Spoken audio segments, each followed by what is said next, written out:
Kembali lagi bertemu dengan saya dalam suasana yang berbeda. Kita akan membahas hal yang baru diunggah oleh Kaf Media Channel. Di dalam videonya, dia mengatakan dalam video tersebut bahwa Yesus memiliki kekasih yang bernama Maria Magdalena. Dan di dalam video itu disebutkan juga Yesus seringkali mencium Maria Magdalena di mulutnya. Jadi kali ini kita mau meluruskan apa yang dikatakannya. Kita akan simak dulu penggalan videonya berikut ini. Kemudian yang paling parah adalah Yesus itu punya pacar dan mengajarkan pacaran yang tidak sehat. Kok bisa? Silahkan dibuka dalam kitab Filipus ayatnya 49. Di situ dikatakan bahwa Yesus punya kekasih, punya pacar, namanya adalah Maria Magdalena. Dan Yesus lebih mencintai Maria Magdalena ketimbang murid-muridnya yang lain.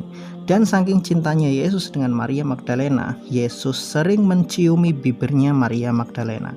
Jadi ini kan pacaran gaya yang tidak sehat. Dan ini sudah jelas tertera di dalam kitabnya orang-orang Kristen. Jadi sosok Yesus itu sosok yang tidak jelas. Dengan sangat yakinnya, Kaf Media Channel berkata bahwa Yesus memiliki kekasih yang bernama Maria Magdalena. Dan dia memberikan referensi bahwa hal itu adalah berdasarkan kitab Injil Filipus 49.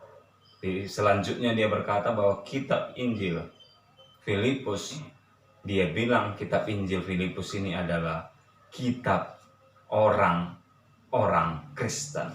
Dari sini saja dia sudah salah kaprah. Dari hal ini saja dia sudah sangat keliru. Tapi dia begitu pede. Memang mereka ini, sebagian dari mereka ini sangat-sangat pede sekali, merasa berilmu, padahal mereka tidak memahami tentang Kristenan. Kalau benar mereka ingin memahami tentang Kristenan, harusnya mereka belajar dari Alkitab. Harusnya mereka belajar dari kitab suci orang Kristen sendiri, bukan dari luar itu. Saya menjelaskan bahwa kitab Injil Filipus itu bukan kitab orang-orang Kristen. Orang Kristen hanya mengakui yaitu 66 kitab, 39 dalam perjanjian lama dan 27 dalam perjanjian baru. Perjanjian lama yaitu dari kitab Kejadian sampai Maliaki, dan perjanjian baru dari kitab Matius sampai Wahyu. Dan dari 66 kitab tersebut tidak satu pun ada kitab yang bernama Injil Filipus. Kalau kitab yang ditulis suratan Paulus namanya yaitu surat kepada jemaat Filipi, bukan yaitu Injil Filipus. Jadi dari hal ini saja dia sudah mengutip sumber yang salah. Namun dia begitu pedenya dengan petantang petente, merasa yang dia kutip tersebut adalah benar. Itu salah satu kitab orang Kristen, ternyata bukan. Dan dia sebenarnya boleh dalam kategori sudah termasuk yaitu memfitnah, bahkan menistakan agama Kristen. Namun biasa, banyak model-model seperti itu memang di luar sana. Tetapi kalau salah seorang orang Kristen artinya melakukan hal yang demikian kepada mereka, mungkin mereka sudah demo berjilid-jilid, demo terus-terusan.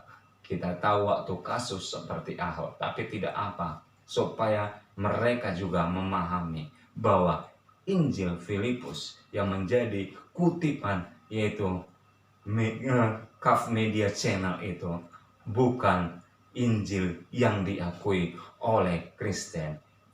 Injil Filipus adalah termasuk salah satu yaitu kitab yang menjadi acuan kelompok Gnostisisme, yaitu yang berasal dari kata Gnostik yang artinya pengetahuan. Kelompok Gnostisisme ini adalah merujuk kepada suatu gerakan keagamaan yang beraliran sinkretisme pada zaman dahulu kala. Gerakan ini mencampur adukan berbagai, yaitu ajaran agama-agama, dan biasanya mereka memiliki inti ajarannya adalah manusia adalah jiwa yang terperangkap di dalam alam semesta yang diciptakan oleh Tuhan yang tidak sempurna. Jadi jelas sekali bagaimana mungkin inti ajaran gnostisisme ini, yaitu jiwa yang terperangkap di dalam alam semesta diciptakan oleh Tuhan yang tidak sempurna, menjadi acuan, menjadi referensi terhadap apa yang disampaikan oleh yaitu Kaf Media Channel. Tentu sangat-sangat tidak relevan dan tentu sangat-sangat tidak sesuai untuk menjadi bukti. Oleh sebab itu, ini perlu diluruskan supaya baik orang yang menonton hal ini, dan semoga Kaf Media Channel juga menonton ini, bahwa acuan yang dipakainya itu adalah bukan Injil yang diakui oleh gereja-gereja di seluruh dunia.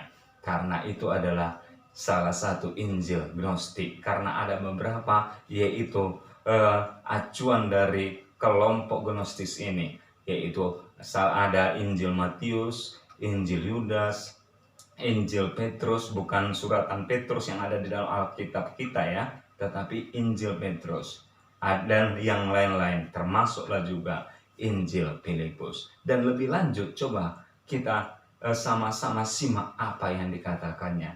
Dia katakan di dalam video tadi itu bahwa Yesus memiliki kekasih yang bernama Maria Magdalena.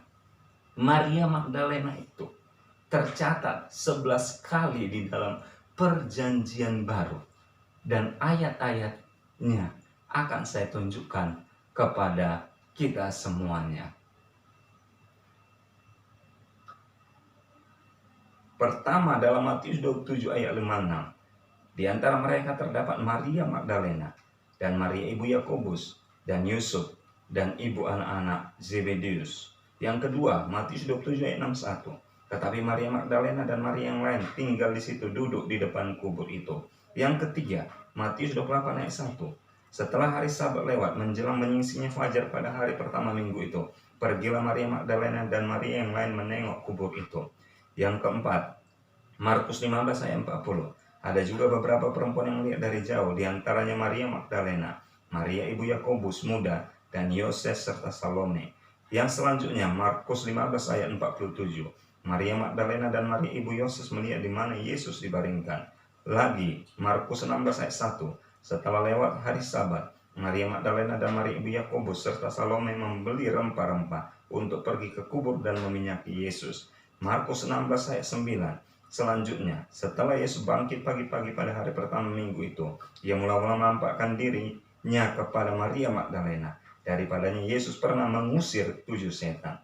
Dan Lukas 8 ayat 2, dan juga beberapa orang perempuan yang telah sembuhkan dari roh-roh jahat atau berbagai penyakit, yaitu Maria yang disebut Magdalena, yang telah dibebaskan dari 7 roh jahat. Dan di dalam Yohanes 19 ayat 25, dan dekat salib Yesus berdiri ibunya dan saudara ibunya Maria, istri Klopas, dan Maria Magdalena.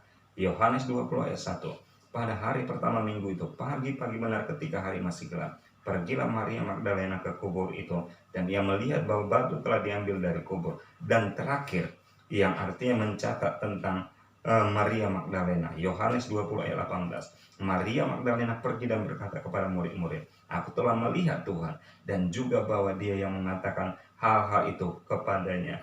Secara khusus ayat terakhir saudara yang dikasih Tuhan, dikatakan tadi tentang Maria Magdalena, aku telah melihat Tuhan. Jadi bagaimana mungkin yang dikutip Kaf Media Channel tadi mengatakan bahwa Maria Magdalena adalah kekasih Yesus, sedangkan kita baca tadi di ayat yang terakhir itu adalah Maria Magdalena menyebut aku telah melihat Tuhan. Jadi masa kepada kekasihnya orang memanggil dengan sebutan Tuhan? Sepanjang saya hidup, Saya memang mungkin belum terlalu banyak pengalaman saya dalam berumah tangga. Sepertinya kepada istri yang paling kita cintai pun tidak mungkin kita, atau suami yang kita cintai sekalipun tidak mungkin kita memanggil dengan sebutan Tuhan. Paling hebat-hebat mungkin ya sayang, darling, atau mungkin yang lebih halus lagi honey bunny, atau mungkin my lovely.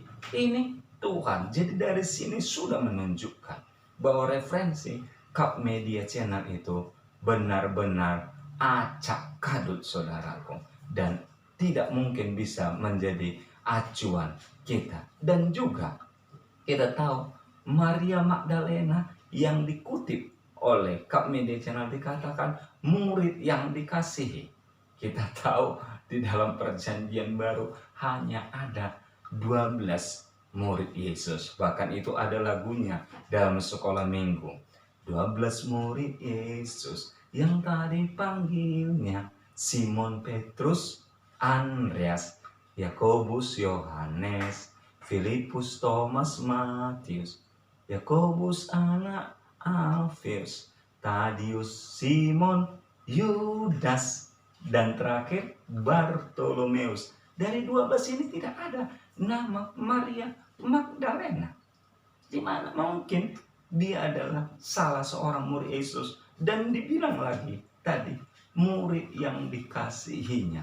Itu kata Cup Media Channel dalam video itu. Kita tahu siapa murid yang paling dikasih Yesus? Ya mungkin bagi kita orang Kristen secara umum pasti tahu, yaitu Yohanes. Jadi benar-benar apa yang dikatakan Cup Media Channel ini adalah hal yang tidak benar. Dan kemudian Cup Media Channel mengatakan bahwa Yesus seringkali mencium Maria Magdalena di mulutnya. Coba saudara bayangkan, jadi saya aja ketawa saja menyimak hal yang disampaikannya. Mencium seringkali di mulut Maria Magdalena.